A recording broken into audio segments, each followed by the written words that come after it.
All right, I'm going to do a tabletop review of my new watch. It's a Casio MDV106, and it's a dive watch. I've always, for a long time, I've worn dive watches because I used to surf, always going in the water, and I just never liked the idea that I have to remind myself to take a watch off before I take a shower.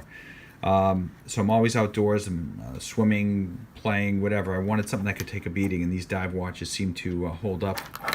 I'm really happy with this. The price was under $50, which is insane compared to a lot of the other dive watches out there. As you can see, it's 200 meter, which the way I was taught growing up, that if you're going to get a dive watch, it has to be at least 200 meters. Those ones that say 50 to 100 meters are junk, or they're not like legit dive watches. So this is my old watch, Freestyle.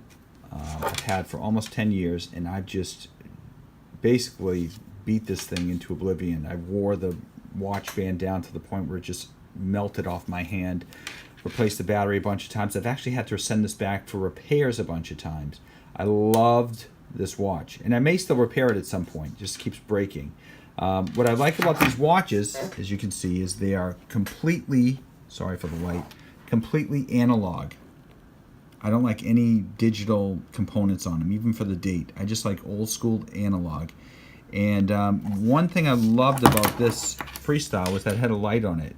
And this little light in the middle of the night, if I'm looking for my chapstick or something, it was the perfect amount of illumination. I used it all the time. And again, it just broke a lot. I've sent it back to the dealer a lot, to Freestyle, and had it repaired. And to their credit, I may have contributed to the repairs for this, because I used to go, I worked at an athletic club, I was in a pool all the time, and I'm sure the chlorine, and I jump out of the pool, jump in the jacuzzi, and I'm sure those things probably contributed to the acceleration of this needing repairs. Would I get one of these again? Probably. They're now, I got it years ago for like 70 bucks. They're now over $100. So probably. But so far, this one I'm really happy with. I mean, I'm replacing the bands and the batteries there, and I'm thinking, I must just get a new watch. So I put my Sun 2 Clipper compass on it, and it's lighter than that, but it's still lightweight aluminum. I like the size of it. I have huge hands. I have XL gloves, gloved hands, so I like the size of this one.